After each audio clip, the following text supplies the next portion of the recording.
الحمد لله نحمده ونستعينه ونستغفره ونعوذ بالله من شرور أنفسنا ومن سيئات أعمالنا من يهده الله فلا مضل له ومن يضلل فلا هادي له وأشهد أن لا إله إلا الله وحده لا شريك له وأشهد أن محمدًا عبده ورسوله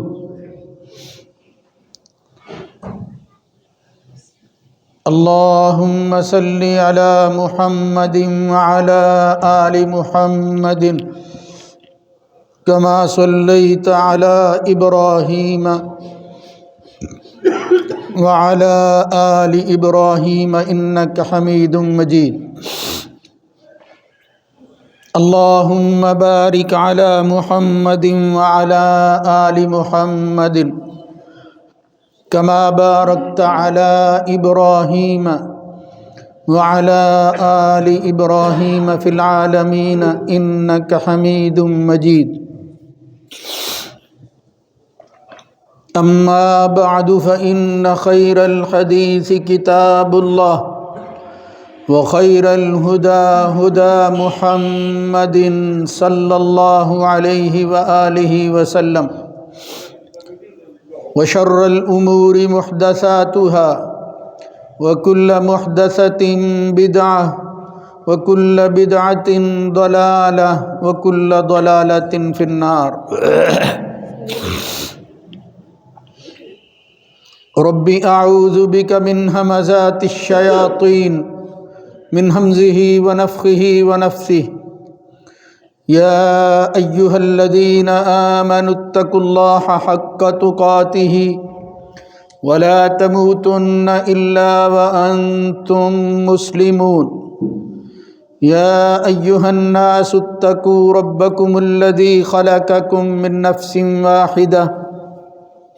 وخلق منها زوجها وبث منهما رجالا كثيرا ونساء واتقوا الله الذي تساءلون به والأرحام إن الله كان عليكم رقيبا يا أيها الذين آمنوا اتقوا الله وقولوا قولا سديدا يصلح لكم أعمالكم ويغفر لكم ذنوبكم ومن يطع الله ورسوله فقد فاز فوزا عظيما رب اشرح لي صدري ويسر لي أمري واحلل عقدة من لساني يفقهوا قولي وإن من شيعته لإبراهيم إذ جاء ربه بقلب سليم إذ قال لأبيه وقومه ماذا تعبدون أئفكا آلهة دون الله تريدون فما ظنكم برب العالمين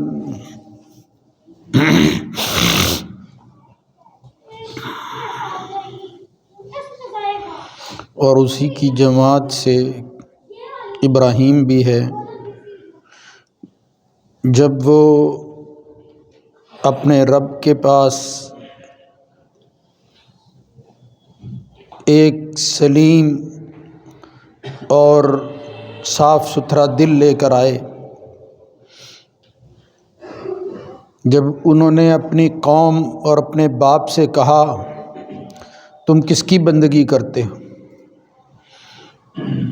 کیا اللہ کو چھوڑ کر جھوٹے معبودوں کا ارادہ کرتے ہو؟ تو پھر تمہارا رب العالمین کے بارے میں کیا ظن اور خیال ہے؟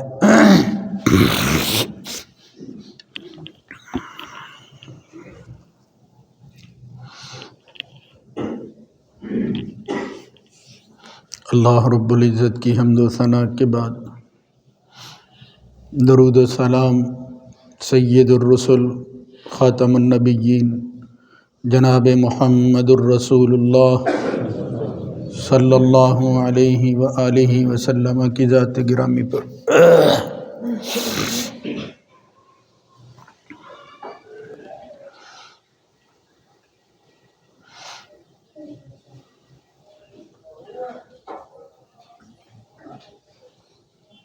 اس کائنات پر غور کریں تو مشاہدے میں جو چیز آتی ہے اس کے اندر ایک اصل موجود ہوتی ہے جو عام طور پر نظر نہیں آتی، اور باقی ساری چیزیں اعمال حرکات اس اصل چیز کے تابع ہوتی ہیں۔ وہ مرکز ہے، باقی چیزیں دائرے کا حصہ ہوتی اور وہ اپنی اپنی جگہ پر گھومتی رہتی۔ انسانی جسم کے اندر اسی مرکز کو دل کہتے ہیں۔ قرآن مجید کی اصطلاح میں وہ قلب ہے، یعنی ایک ایسی چیز جو اختیار رکھتی ہے پھرنے کی، اور وہ اپنی حرکت اور اپنی گردش کی وجہ سے صحیح اور غلط، درست اور خراب چیزوں کے بارے میں فیصلہ کرتی رہتی ہے۔ جناب محمد الرسول اللہ صلی اللہ علیہ وآلہ وسلم نے اس قلب اور دل کے بارے میں یہی بات ارشاد فرمائی ہے جس کا خلاصہ میں نے آپ کے گوش گزار کیا۔ قرآن مجید میں بالخصوص انبیاء کی سیرت اور زندگی کا مطالعہ کریں تو اس دل کے حوالہ سے یہ بات اظہر من الشمس ہے، اس میں کوئی شک کی گنجائش نہیں ہے کہ پیغمبر جو دل لے کر آتے ہیں، جو اللہ ان کو یہ حصہ عنایت کرتا ہے، اس کے اندر جو خوبیاں موجود ہوتی ہیں ان کا وصف اللہ نے بیان کیا ہے، جس کا تذکرہ اس آیت کے اندر آتا ہے۔ وَإِنَّ مِن شِيعَتِهِ لَإِبْرَاهِيمَ إِذْ جَاءَ رَبَّهُ بِقَلْبٍ سَلِيمٍ، ایک ایسا دل کہ جو ایسے مقام پر پہنچ چکا ہے کہ اب خطرات اور پھر ارد گرد چلنے والے وہ طوفان جو ہیں وہ اس کو کوئی نقصان نہیں پہنچا سکتا۔ یہی وہ قلب سلیم ہے جو ایک مطلوب شے ہے دین کے ہاں، ایمان کے ہاں، اللہ اور اس کے رسول کے ہاں، اور اللہ تعالیٰ اسی کی آزمائش اور اس کی پرکھ کرتا رہتا ہے۔ اس آزمائش کی ابتلا کی دنیا کے اندر کوئی چیز بغیر اس مرحلے سے گزرے ہوئے حاصل نہیں ہوتی۔ جو آدمی اس سفر کو طے کر لیتا ہے اور اپنے دل کا رخ درست کر کے کسی نتیجے پر پہنچتا ہے اور عمل کا روپ جو ہے وہ اس کا دل دھار لیتا ہے، وہ ان خطرات سے نکل کر اس مقام اور اس جگہ پر پہنچ جاتا ہے جس کو ایمان کہتے ہیں۔ اللہ رب العزت نے ہر انسان کی آزمائش اور اس کی پرکھ کی ہے، بالخصوص اپنے ماننے والوں کے حوالہ سے قرآن و سنت کے اندر کئی مقامات پر اس آزمائش اور پرکھ کا تذکرہ آتا ہے۔ عام مشاہدے میں بھی آپ دیکھیں، جو چیز جتنی قیمتی نظر آتی ہے اور اپنی وقعت اور حیثیت رکھتی ہے، وہ مقام اور مرتبہ اس کو بغیر آزمائش کے نہیں ملتا۔ وہ جن مراحل سے گزرتا ہے، جن مشکلات کا مقابلہ کر کے وہ اس تک پہنچتا ہے، اس کے بعد پھر اس کی وہ صورت اور اس کی وہ کیفیت اور حیت جو ہے وہ انسانوں کے سامنے آتی ہے۔ سونا دیکھ لیں، قیمتی معادن دیکھ لیں، یہ جتنی بھی چیزیں ہیں یہ آزمائش کے مرحلے سے گزر کر جو ہے وہ اس صورت میں سامنے آتی ہیں جن کو ہم دیکھتے ہیں۔ سونا ہے، اس کے ارد گرد، سونے کے پہاڑوں کے ارد گرد اللہ رب العزت نے آگ رکھی ہوئی ہے۔ آج بھی اگر آپ سونے کی ڈلی لیں اور پھر اس کو جو ہے وہ آگ کے اندر ڈالیں،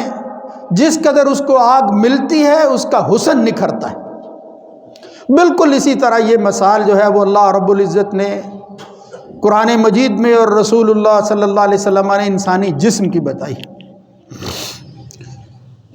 غزوہ احد کا موقع ہے، سورہ آل عمران میں اس کا تذکرہ کچھ یوں آتا ہے کہ یہ دوسرا بڑا غزوہ تھا جس میں اللہ تعالیٰ نے وقتی طور پر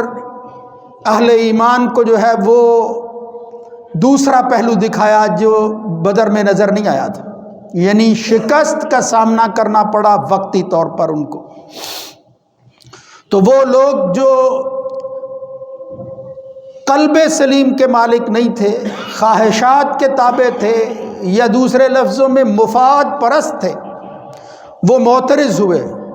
انہوں نے کہا یہ تو دعوے کچھ اور کرتے تھے، اور پھر ایک ایسے مقام پر ایک ایسی جنگ میں ہمیں جو ہے وہ جھونک دیا گیا ہے جس کے نتائج کا ہمیں پہلے ہی علم تھا۔ کبھی ایسا بھی ہوتا ہے کہ اتنی بڑی تعداد کے اندر لوگ موجود ہوں اور اس طرح تھوڑے سے لوگ جو ہیں ان کا مقابلہ کرنے کے لیے نکل جائیں، پھر وہی کچھ ہونا تھا جو اس وقت ہو گیا ہے۔ یعنی وہ چیزوں کے فیصلے کے بارے میں اتھارٹی خود کو بنائے ہوئے تھے، اور وہ یہ سمجھتے تھے کہ اگر کامیابی حاصل ہو جائے تو ہم ان کے ساتھ ہیں اور مفادات اور نتائج سے فائدہ اٹھائیں گے، ورنہ ہم انکار کر دیں گے۔ اللہ رب العزت نے سورہ آل عمران میں جہاں یہ بات بیان فرمائی ہے وہاں فرمایا کہ اگر ہمیشہ تمہیں فتح ہی نصیب ہوتی تو پھر تمہارے ایمان کی پرکھ اور آزمائش کس چیز کا نام تھا؟ پھر یہ تو مطلب اور مقصد جو تمہیں اس دنیا میں بھیجا گیا ہے اس کا ختم ہو جاتا۔ یہ تو جانبداری ہوتی جو اللہ رب العزت دکھاتے۔ وہ ایک انعام تھا جو بدر میں ہوا ہے، لیکن وہ تمہارے پہلے ایمان اور پہلی زندگی کا نتیجہ تھا جو اللہ تعالیٰ نے دکھایا ہے۔ یہاں اللہ نے اسی جنگ کے اندر تمہیں آزما لیا ہے۔ اللہ رب العزت جو ہے وہ وہاں قرآن مجید کے اندر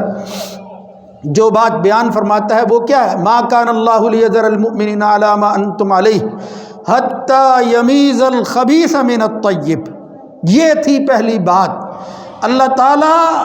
امتیاز جو ہے وہ پیدا کرنا چاہتا تھا، الگ کر کے دکھانا چاہتا تھا کہ پاک کیا ہے اور خبیث کیا ہے، طیب کیا ہے اور خبیث کیا ہے۔ وما کان اللہ لیطلعکم علی الغیب، اللہ تعالیٰ اپنے فیصلوں سے لوگوں کو آگاہ نہیں کرتا، ولیکن اللہ یجتبی من رسلہ من یشاء، اور اس کے لیے اس نے اپنی باتوں کو تمہارے تک پہنچانے کے لیے ایک رسول جو ہے وہ سفیر مقرر کیا ہوا ہے۔ وہ ایک وسیلہ اور راستہ ہے اللہ کی باتوں کو پہنچانے کا۔ تمہیں کیا پتا کہ اس کا کیا حاصل ہونے والا ہے، کیا نتیجہ نکلنے والا ہے۔ ثم آگے آیت ہے ثم انزل علیکم، اس سے پہلے ہے بلکہ ثم انزل علیکم من بعد الغم امنۃ نعاسا یغشی طائفۃ منکم وطائفۃ قد اہمتہم انفسہم یظنون باللہ غیر الحق ظن الجاہلیہ۔ یہ مفاد پرست معترض ہوئے، اور پھر انسانوں پر ہی نہیں، یہ شک انہوں نے پیدا کر لیا اللہ رب العالمین پر۔ یظنون باللہ غیر الحق ظن الجاہلیہ، دبے لفظوں کے اندر وہ اظہار کر رہے تھے کہ کہاں ہے وہ اللہ، کہاں ہے وہ خدا کہ جس کے نام پر تم ہمیں ہمارے گھروں سے نکال کر جو ہے وہ موت کے منہ میں لے آئے ہو۔ یظنون باللہ غیر الحق ظن الجاہلیہ یقولون هل لنا من الامر من شیء قل ان الامر کلہ للہ یخفون فی انفسہم ما لا یبدون لک۔ تو یہاں جو لفظ استعمال ہوئے ہے وہ ہے یظنون باللہ غیر الحق ظن الجاہلیہ۔ یہ ہے وہ چیز جس کی طرف میں آج آپ کی توجہ مبذول کروانا چاہتا ہوں۔ اللہ کے بارے میں اس کی صفات کو سامنے رکھتے ہوئے بندہ بعض دفعہ غفلت کا شکار ہو جاتا ہے، ماننے والا بھی اس کے ساتھ وہ طرز عمل اختیار کر لیتا ہے جس کی اس کو اجازت نہیں ہے۔ اللہ کے بارے میں انسان کا رویہ کیا ہونا چاہیے؟ وہ نہیں ہے کہ جو ابراہیم کے مخاطبوں کا تھا۔ اللہ رب العزت جو اس صورت میں جو آیتیں میں نے پڑھی ہے جو ارشاد فرما رہا ہے وہ قلب سلیم لے کر دل کی پرکھ جو ہے اور پھر نتیجے کے طور پر سلامتی کی انتہا تک پہنچنے والا ابراہیم جب اس مشن کو لے کر آگے بڑھتا ہے، ان من شیعته لابراہیم اذ جاء ربہ بقلب سلیم اذ قال لابیہ وقومہ ماذا تعبدون ائفکا آلہۃ دون اللہ تریدون، ان جھوٹے معبودوں کے سامنے بندگی اور جو ہے وہ عبودیت کا اظہار کرنے والوں سے کہتا ہے ائفکا آلہۃ دون اللہ تریدون فما ظنکم برب العالمین، ان کو خدا بنا کر کیا تم نے خیال کر لیا ہے کہ اللہ جو ہے اس کے اندر نقص موجود ہے؟ ان کی ضرورت اس لیے پیش آئی ہے کہ یہ کام جو تم چاہتے ہو اللہ نہیں کر سکتا۔ فما ظنکم برب العالمین، یہ ظن وہ رب العالمین کے بارے میں کیا ہونا چاہیے، ہمیشہ سے ہے، جب سے انسان جو ہے وہ پیدا ہوا ہے اور آخر تک قیامت تک رہے گا۔ یہ ظن جو ہے وہ اللہ کے بارے میں ایک ماننے والے کا وہ کیسا ہونا چاہیے۔ اس ظن کے بارے میں قرآن کیا کہتا ہے کہ صرف اللہ پر ظن ہی نہیں، حسن ظن کرنا ہے۔ ظن قرآن مجید کے اندر دونوں معنوں میں آتا ہے، شک کے معنی میں بھی آتا ہے اور یقین کے معنی میں بھی آتا ہے۔ شک کے معنوں میں کئی جگہ پر لفظ یہی ظن آتا ہے، ان نظن الا ظنا وما نحن بمستيقنين، وہ گمان کرتے ہیں، یقین ان کو کوئی نہیں ہے۔ ان الظن لا يغني من الحق شيئا، یہ حق کے مقابلہ کے اندر یہ جو ظن باطل ہے اس کی کوئی حیثیت نہیں ہے۔ تو یہ ظن جو ہے اس کے مقابلہ میں دوسری صورت کیا ہے، وہ ہے یقین کی منزل، یعنی ظن جب یقین تک پہنچتا ہے۔ اتأمرون الناس بالبر وتنسون انفسکم وانتم تتلون الکتاب افلا تعقلون واستعینوا بالصبر والصلاۃ وانھا لکبیرۃ الا علی الخاشعین، یہ جو راہ بتائی گئی ہے، یہ استعانت حاصل کرنے کا جو طریقہ بتایا گیا ہے، یہ تو بہت گراں گزرتا ہے، مگر کن پر؟ الخاشعین، جو خشوع رکھتے ہوئے، الذین یظنون، ان صفات کے حامل ہیں، الذین یظنون انہم ملاقو ربہم، ہے تو ان کا بھی ظن ہی، گمان ہی ہے، لیکن اس گمان کے اندر شک کی گنجائش نہیں ہے۔ یظنون انہم ملاقو ربہم، یقین کی منزل تک ان کا ظن پہنچا ہوا ہے کہ وہ اپنے رب کو ملنے والے ہیں۔ وانہم الیہ ترجعون، یہی وہ ظن ہے جو عقیدے سے متعلق ہے، توحید توحید کہتے رہنا اور پھر اللہ پر شکوہ کو نہ رہنا۔ کبھی اللہ تعالیٰ کچھ چیز چھین لے تو ہر وقت یہ گلا کرتے رہنا اس مالک نے ہمیں دیا ہی کیا ہے۔ اس دنیا کے اندر یہ طرز مارنے والوں کا وہ اکثر نظر آتا ہے، شکوہ کرتے ہیں، گلے کے اندر ساری ساری زندگی گزارتے ہیں، ہمارے پاس ہے ہی کیا جو ہم اس کی بندگی کریں۔ اللہ رب العزت فرماتا ہے یہ بات کس کو مخاطب کر کے کہہ رہے ہو؟ وہ رب العالمین جس کو کسی کی کوئی پرواہ نہیں ہے، وہ جو علی کل شیء قدیر ہے، وہ جو غنی ہے، وہ تمہارا محتاج نہیں ہے کہ تم اس کے ہوگے تو اس کا کوئی بھلا ہوگا، اس کے سامنے یہ بات کر رہے ہیں۔ حالانکہ تمہیں یہ چاہیے کہ ہر حال کے اندر وہ لے لے وہ دے لے، وہ طرز اختیار کرنا چاہیے جو حسن کا طرز ہے، جو تمہارا رخ جو ہے وہ متعین کر کے تمہارے اعمال کو اس کے تابع کرتا ہے،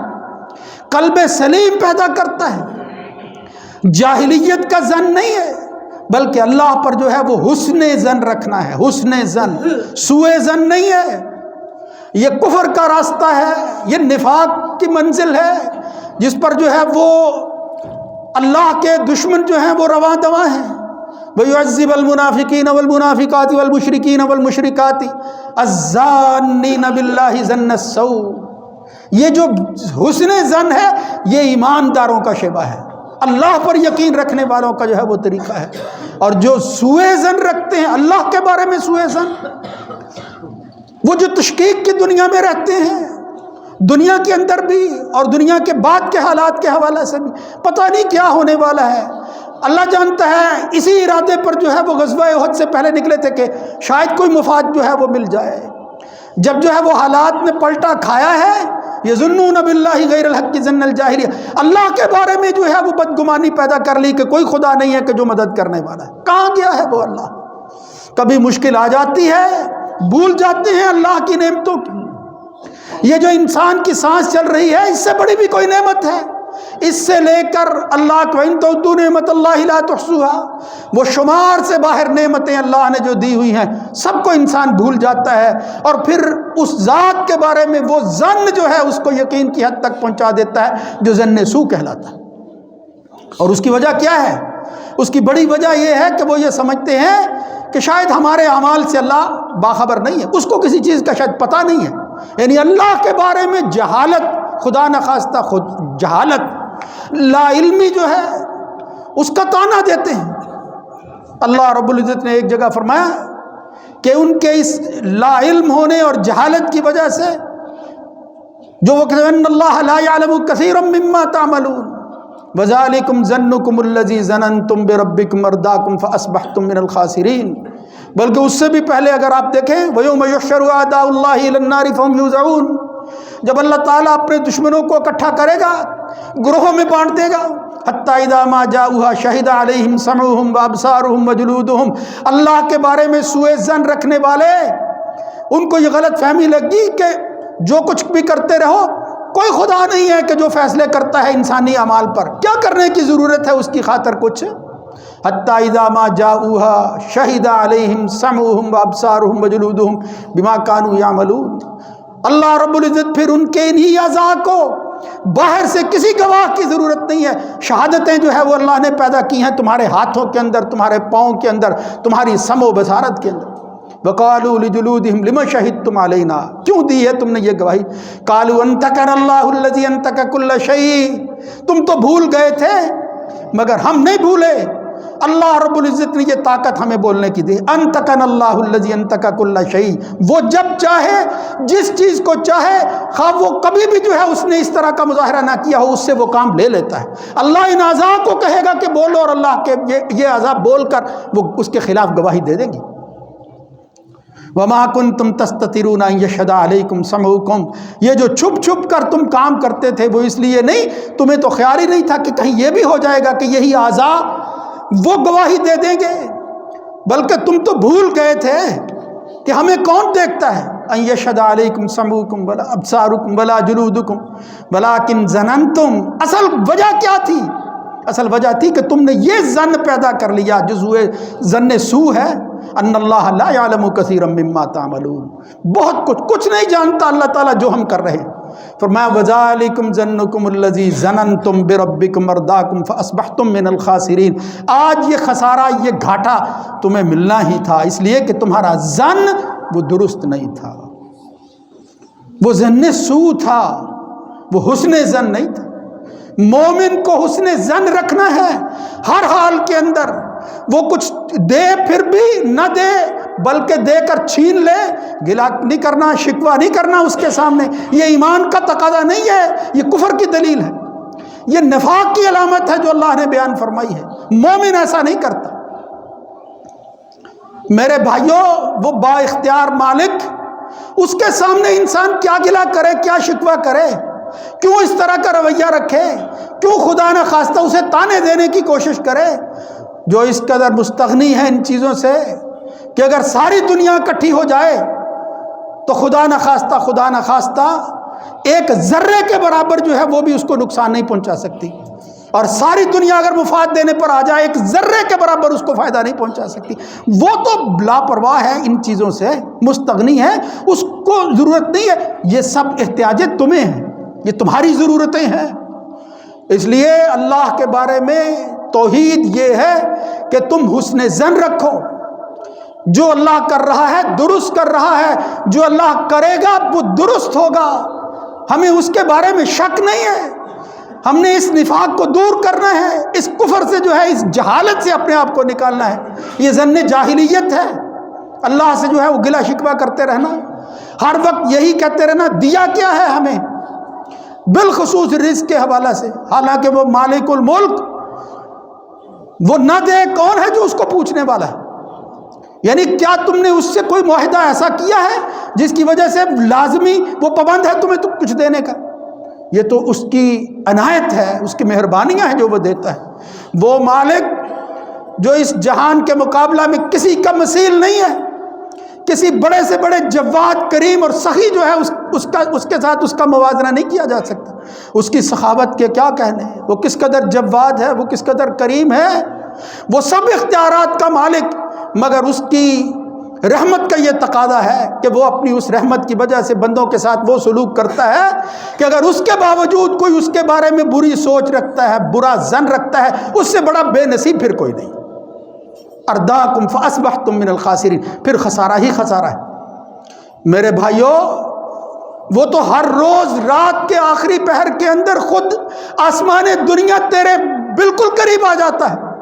اور آ کر کہتا ہے کون ہے جو مجھ سے سوال کر، میں یسألنی فأوتیہ، اگر کچھ لینا ہے مانگو تو صحیح مجھ سے۔ یہ دعا کے بارے میں بالخصوص وہ کہتا ہے کہیں کون ہے جو مجھ سے جو ہے وہ طلب کرتا ہے اور میں دوں اس کو، خود آ کر پوچھتا ہے وہ مالک، وہ با اختیار بادشاہ مطلق پوچھتا ہے۔ یہ نہیں ہے دربانوں کے اندر پھرنے والے ہاتھ جوڑے وہ جو ہے وہ مطالبے کرتے رہتے ہیں فلاں چیز مل جائے تو بہت بڑی عنایت ہو، وہ خود آ کر کہتا ہے کون ہے مجھ سے لینے والا، میں دینے کے لیے آ گیا، تمہارے قریب آ گیا ہوں، اس قدر قریب آ گیا ہوں، اس سے جو ہے قرب زیادہ نہیں نصیب ہو سکتا کسی۔ اس لیے میرے بھائیوں، محمد الرسول اللہ صلی اللہ علیہ وسلم نے فرمایا دنیا کے اندر حسن ظن رکھنا ہے، حالات جیسے بھی ہوں، جو بھی جو ہے وہ مقدر میں تمہاری آزمائش کے لیے، تمہاری تمہیص قلب کے لیے اللہ تعالیٰ جو بھی تمہارے سامنے وہ پیش کرے اس کو سلامت قلبی کے ساتھ قبول کرنا ہے، ابراہیم جیسے دل کے ساتھ۔ اس لیے کہ جب سونا اللہ رب العزت جو ہے اپنی اس دھات کو آگ کے ذریعے کندن بناتا ہے تو کیا اس دل کو کندن بنانے کے لیے اس نے کسی چیز کی آزمائش نہیں کرنی؟ وَلِيَبْتَلِيَ اللَّهُ مَا فِي صُدُورِكُمْ، یہ جو ارد گرد کا ماحول ہے اللہ تعالیٰ اس کو ابتلا کہتا ہے، وَلِيُمَحِّصَ مَا فِي قُلُوبِكُمْ، لیکن جب دل کی بات آتی ہے اللہ تمہیز کہتا ہے، نکھار پیدا کرنا، یعنی ایسا سونا، ایسی ڈلی جس پر جو ہے وہ شک کی گنجائش نہ ہو، وہ 24 کیرٹس کا ہو، یعنی وہ انتہا جو چیز معدن کو پرکھنے کی ہے اس پر جو ہے وہ آنا چاہیے، اس پر جو ہے وہ پورا اترنا چاہیے۔ بندے کا دل جو ہے یہ بھی اسی کیرٹ کا ہونا چاہیے جو اللہ کو مطلوب، اور پھر جو ہے وہ یہ رجوع کرے۔ اس ساری زندگی کے اندر تکلیف آتی ہے تو گلہ نہ کرے، اس حال کے اندر بھی کہے کہ اس میں کوئی بھلا ہوگا، مجھے معلوم نہیں ہے، اور وقتی طور پر جو ہے وہ اظہار کرے اس بات کا کہ ہم اسی کے ہیں اور اسی کی طرف لوٹ کر جانے والے ہیں۔ پھر اللہ رب العزت جو ہے وہ کیا کرتا ہے؟ محمد الرسول اللہ صلی اللہ علیہ وسلم نے فرمایا کچھ لوگ قیدی بن کر آئے، صحیح بخاری اور مسلم کی روایت ہے، تو اس میں سے ایک عورت تھی، فَإِذَا امْرَأَةٌ مِّنَ السَّبْيِ، وہ عورت جو ہے وہ تحلب ثدیہ تسعى، وہ اپنا جو ہے وہ دودھ پلانے کے لیے بیتاب تھی، اور اس کی بیتابی کی وجہ کیا تھی؟ اس کا بچہ نہیں مل رہا تھا۔ اپنے بچے کو تلاش کرتے ہوئے وہ کبھی کسی بچے کو اٹھاتی ہے، کبھی کسی بچے کو اٹھاتی ہے، دودھ پلانے کی کوشش کرتی ہے۔ محمد الرسول اللہ صلی اللہ علیہ وسلم نے جب اس کی یہ بیتابی دیکھی، اپنے اس بیٹے کی تلاش کے اندر اس کی وہ دل کی کیفیت دیکھی جس کا اظہار وہ یوں کر رہی تھی، کبھی کسی کے بچے کو اٹھاتی ہے اور اپنی چھاتی کے ساتھ لگاتی ہے، تو فرمایا اترون ما هذه، اس کے بارے میں تمہارا کیا خیال ہے؟ ان هذه طارحة ولدها في النار، مجھے بتاؤ یہ جس کے لیے بیتاب ہے کبھی یہ اس کو آگ کے اندر ڈال سکتی ہے؟ تو انہوں نے کہا یا رسول اللہ کیسے ہو سکتا ہے، یہ تو آگ کے قریب بھی نہیں آنے دے گی، یہ جس طرح دوڑے پھرتی ہے،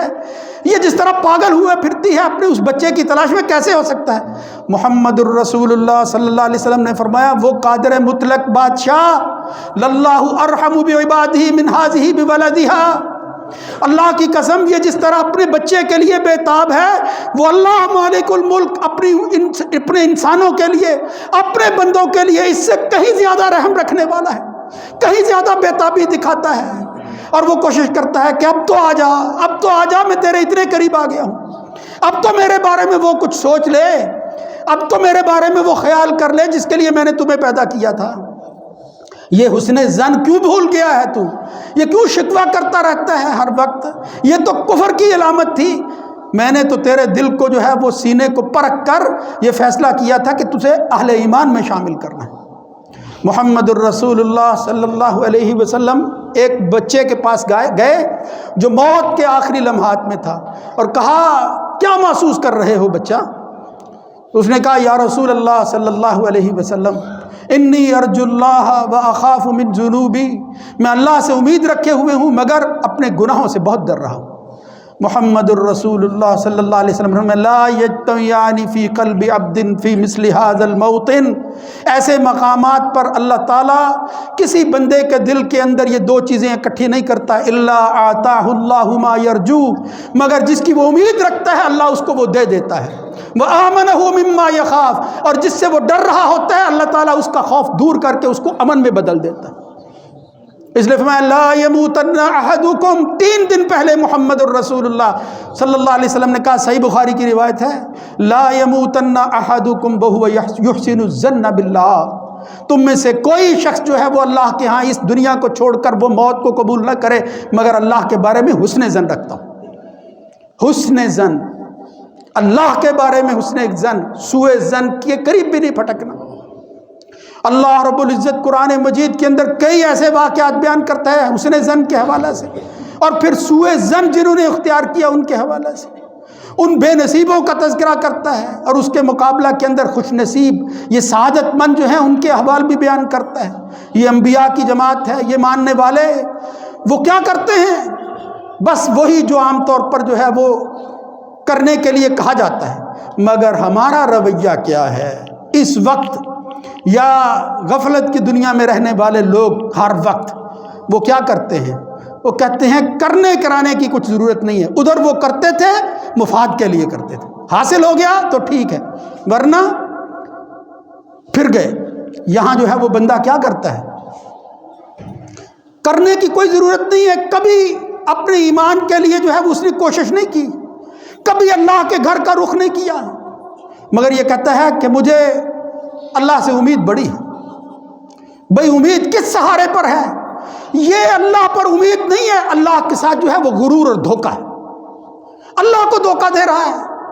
اللہ کو کوئی نہیں دھوکہ دے سکتا، یہ بندہ خود اپنی جان کو دھوکہ دے رہا ہے، ورنہ حسن بصری نے کہا ان احسن الظن احسن الظن احسن العمل، جب بندے نے جو ہے وہ گمان اچھا رکھا ہو اللہ تعالیٰ اس کو جو ہے وہ اچھے کی توفیق دے دیتا ہے۔ وَإِذَا أَسَاءَ الظَّنَّ أَسَاءَ الْعَمَلَ، اور جب پھر انسان جو ہے وہ برا گمان کرتا ہے اللہ تعالیٰ اس کو برائی کی جو ہے وہ توفیق دے دیتا ہے۔ اللہ کے بارے میں اچھا گمان کب؟ اعمال کے بعد۔ اعمال بنیاد ہے، یہ تمہارا حسن ظن مبنی ہے اس بات پر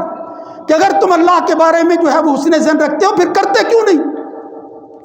اللہ نے اصول ہی یہی بیان کیا، ان الذین آمنوا، پہلی بات ایمان دل کی بات، والذین ہاجروا وجاہدوا فی سبیل اللہ اولئک یرجون رحمت اللہ، اللہ کی رحمت کے وہ امیدوار نہیں ہیں جو محض جو ہے وہ یہی کہتے رہتے ہیں اگر ہم نے کچھ کرنا ہی ہے تو اللہ تعالیٰ نے پھر جو ہے وہ اپنی مہربانی کس پر کرنی ہے۔ دھوکہ ہے،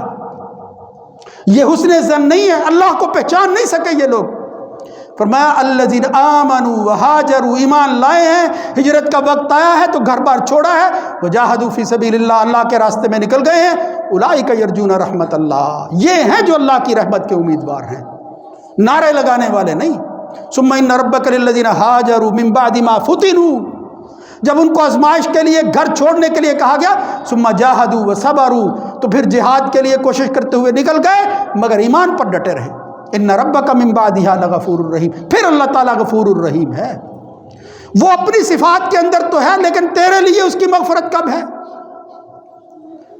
اسی وقت جب تو اعتراف کر کے عجز کے ساتھ وہ زکریا کی طرح تینوں شرطیں پورے کر کے اللہ کے سامنے آ جائے،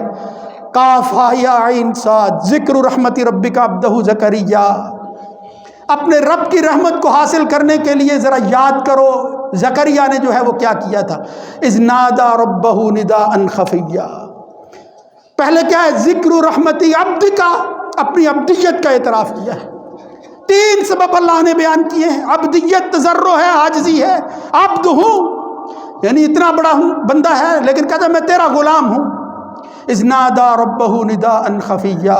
لیکن پھر اس کے اندر اخلاص یہ ہے کہ اس کے لیے میں جو کچھ اپنے رب سے کہہ رہا ہوں اس میں کوئی دوسرا شامل نہ ہو۔ اخلاص کی یہ منزل ہے، جب وہ ہے وہ سنتا ہے، اس میں دوسرے کی شرکت کی ضرورت کیا ہے؟ پھر کسی کو سننا بھی نہیں چاہیے میں کیا کہہ رہا ہوں، نداء خفیا۔ تیسری بات کیا ہے؟ قال رب انی وہن العزم منی،